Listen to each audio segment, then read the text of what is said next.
you very much. Dear God, we ask for light, and may it make us lively. Amen.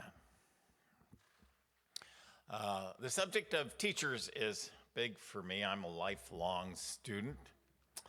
I'm a nerd that way. I remember reading an assigned section of a novel, The Brothers Karamazov, when I was in college, and then walking around campus by myself for a half hour or more in a kind of a reverie. A report came last week, though, that from 2003 to 2023, the share of Americans who read for pleasure fell by 40% over the 20 years. 40%, a sharp decline that seems to be continuing. People are addicted to looking at memes on their phones, while real organic reading experiences are going the way of the 8-track tape.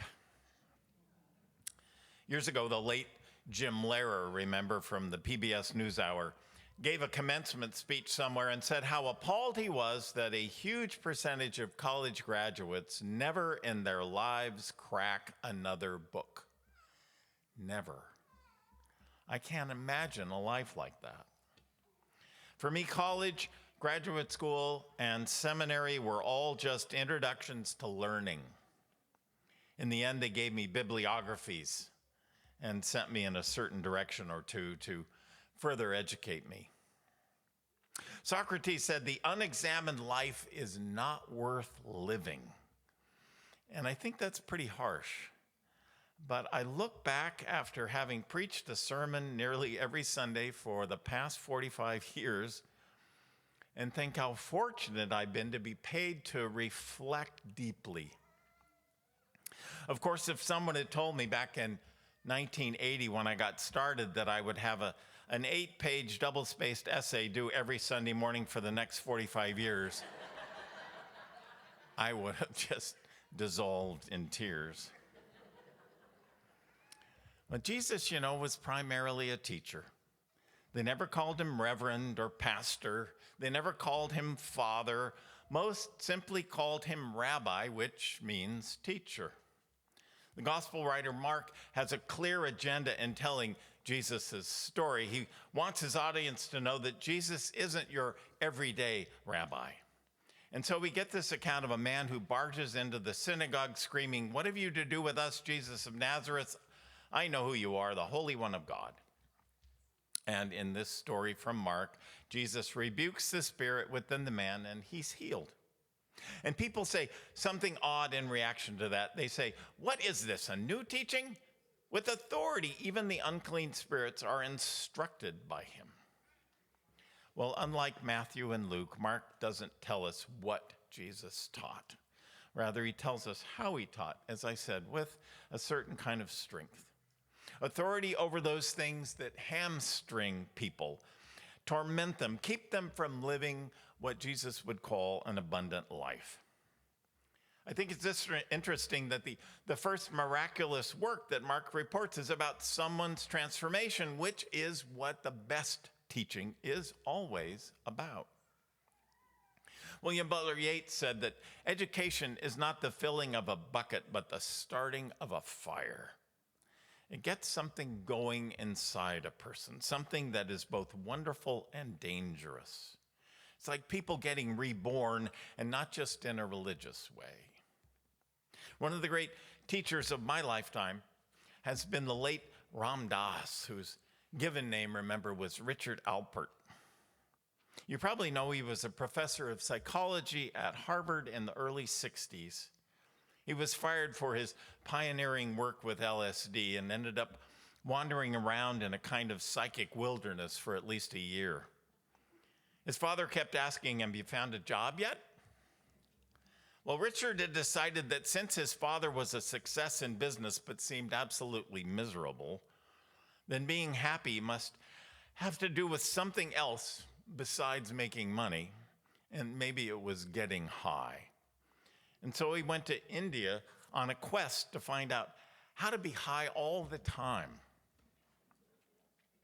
But in time, he realized this was a fool's errand, that life, he finally decided, had to do with more than that.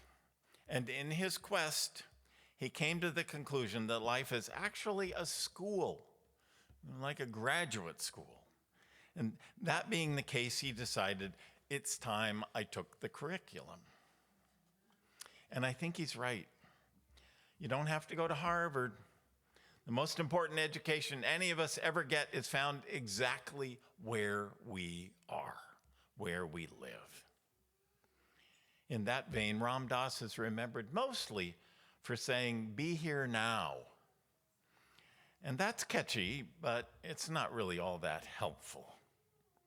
Here are a few things he did say in that regard that have meant a lot to me.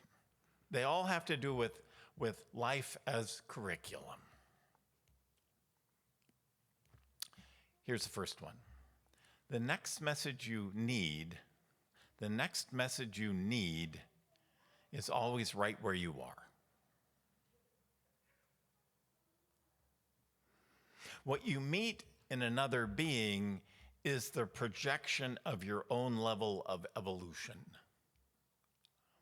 That's kind of similar. We meet them, we see in them where we are and where we might be growing, or where we've been. Next, the quieter you become, the more you hear. The next, the game is not about becoming somebody, it's about becoming nobody. That is to say that the most important lessons in life go beyond feeding our ego needs. They almost always come, therefore, in the second half of our lives. Finally, learn to watch your drama unfold while at the same time knowing you are more than your drama.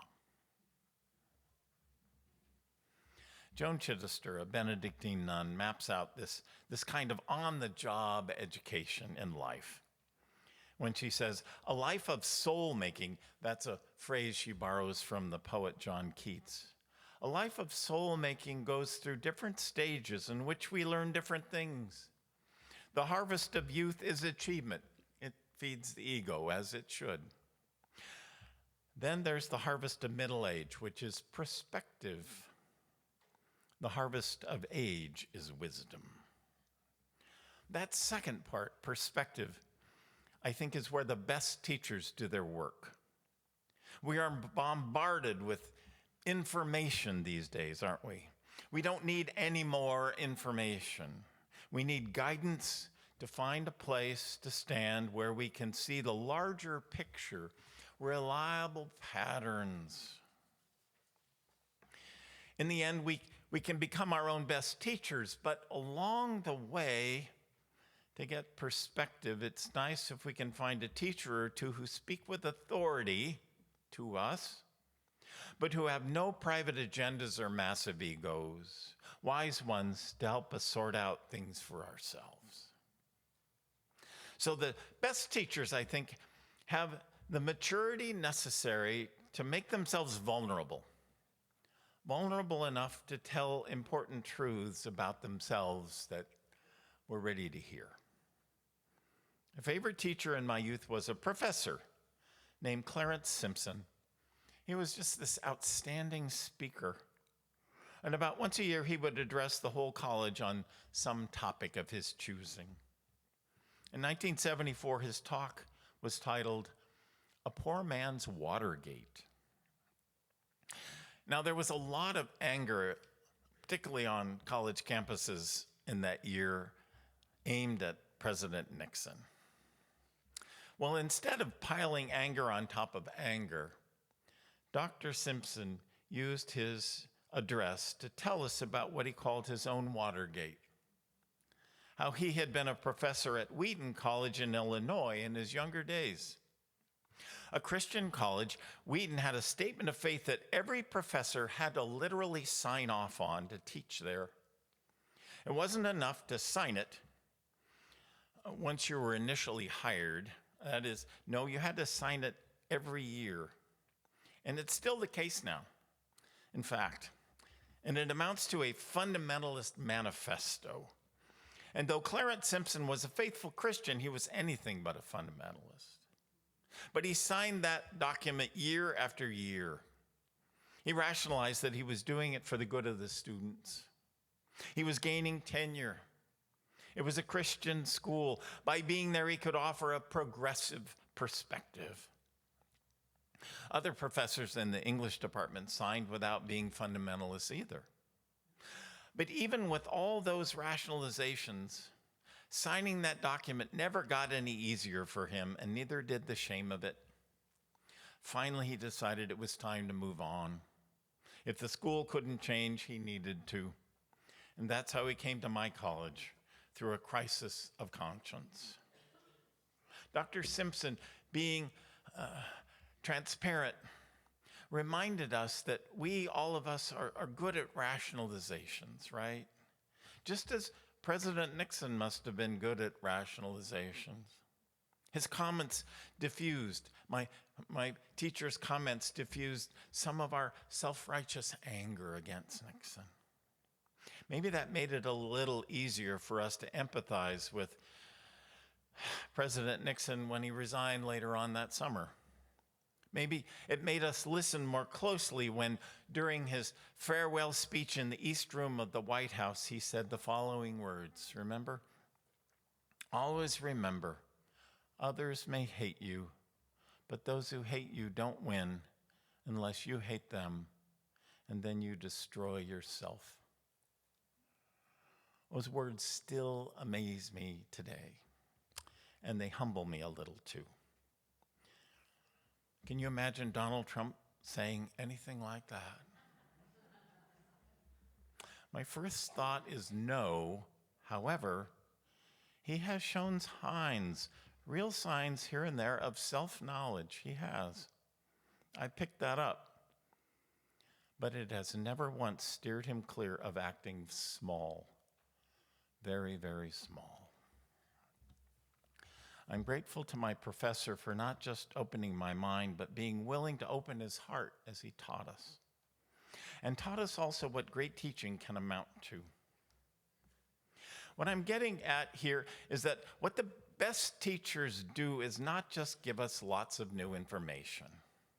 They help us, in fact, unload information that is bogging us down, even unload our prejudices.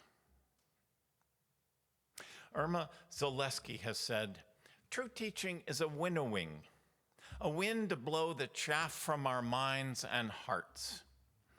It is an unquenchable fire to burn away all in us that is false and unreal. I believe that has been a big part of my job as a teacher of the Bible over these years, to help people let go of false information, stuff they've had to step over, sometimes for decades. Sometimes that keeps them from seeing the forest for the trees when it comes to the Bible.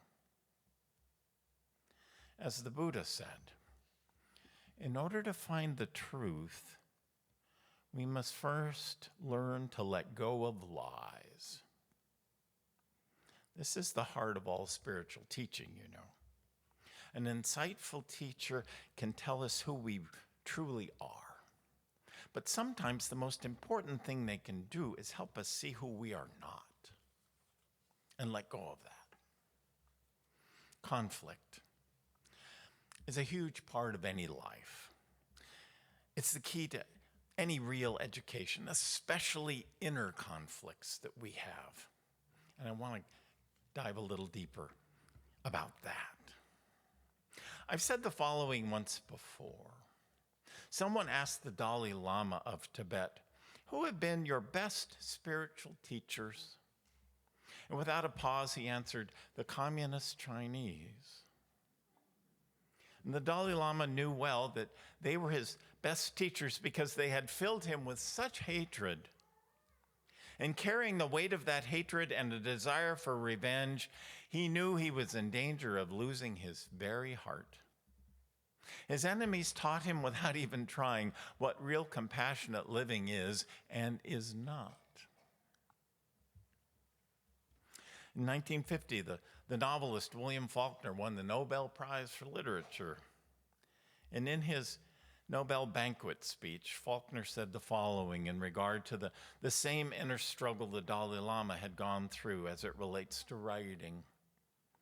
Faulkner was grieving the fact that so much literature of the time was focused on fear as it related to the atomic bomb. He said, there is only the question, when will I be blown up? Because of this, the young man or woman writing today has forgotten the problems of the human heart in conflict with itself, which alone can make good writing, because only that is worth writing about, worth the agony and the sweat. No one ever said anything from Sweden and that banquet to equal Faulkner's words. The human heart in conflict with itself. You want to write a novel? Write about that. That reminds me of the time when Jesus was cornered by a rich young man who had in him a burning question. What must I do to inherit eternal life? The young man said. Jesus said, well, you know the commandments. He listed them, and the young man said to him, Teacher, I've kept all those since I was a boy. And Jesus, looking at him, loved him and said, you lack one thing. Go sell what you own and give the money to the poor, and you will have treasure in heaven, and then come and follow me. And when he heard this, he was shocked and went away grieving, for he had many possessions. Now, a Christian dogmatist might take that literally and say that Jesus believed that everybody should sell everything. And that rings really hollow to me. Jesus was concerned with the human heart in conflict with itself in that man.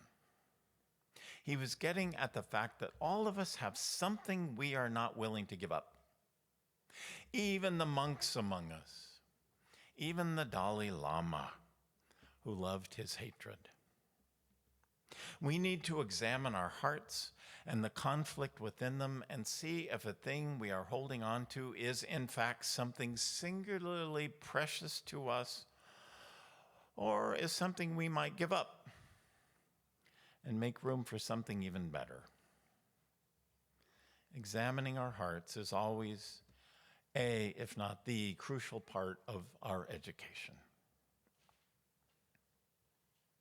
The Apostle Paul once asked people in the Corinthian congregation that he had planted a searching question. These were the people who flaunted their superior knowledge, people who believed that eating meat offered to idols in pagan temples was no big deal, which it wasn't. But by doing that, they had made some former pagan worships who were new members in their churches become upset. They thought eating meat was wrong, and they wondered why their Christian brothers who had been Christians for years still ate that meat. Paul rebuked the superior ones who were flaunting their knowledge in front of these people. Examine your motives, examine your hearts, he said. It's your perfect right to eat that meat, but know the cost of it when you do it. Realize how you are causing some among your fellows to stumble and be confused. Paul was an amazing teacher. And he was such because it's clear that he was good at examining his own motives before he taught others. He told the Corinthians to jettison their superior wisdom because he had learned to jettison his own. We're talking here not just about the subject of education, we're talking about humility. Because that's absolutely the first thing we need to learn. The Buddha once said, imagine that every person in the world is enlightened but you. They are all your teachers, he said, each doing just the right things to help you learn patience, perfect wisdom, perfect compassion. Even the communist Chinese. And yes, even Donald Trump. Right? The next message you need is always right there where you are. What you meet in another being is the projection of your own level of evolution. The quieter you become, the more you can hear. It can be anybody who can teach you, as you will see in this story I want to close with. It's called A Lesson in Love. It's by Alvin Rosser. It's kind of entertaining, but don't let that keep you from learning. Alvin said, "My first girl was Doris Sherman. She was a real beauty, with dark curly hair and flashing black eyes. Her long tresses would flow and dance in the wind whenever I chased her on the playground during recess at the country school we attended. To my eyes, Doris was the most attractive girl in my class of combined first and second graders. And I set about winning her heart in a feverish manner of a smitten 7-year-old. The competition for Doris's hand was strong, but I was undaunted, and finally I was rewarded for my persistence. One balmy spring day, I discovered a tin badge on the playground. It must have been an election badge, perhaps for Franklin Roosevelt. With little hesitation, I decided to offer this newfound treasure to Doris as a token of my love. As I preferred the badge on my outstretched palm, I could see that she was impressed. Her dark eyes sparkled, and she quickly took it from my hand. Then came these memorable words. Looking me straight in the eye and whispering in solemn tones, she said, 'Alvin, if you want me to be your girl, from now on you must give everything you find to me.'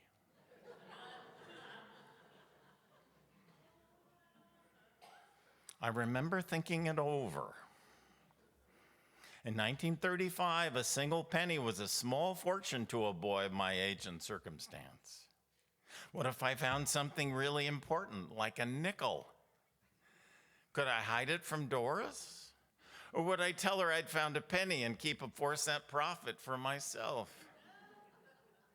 Had Doris made this same arrangement with my many class rivals? She could become the richest girl in school. Faced with all these questions, my regard for Doris suffered a slow decline. If she had asked for 50%, we might still be an item.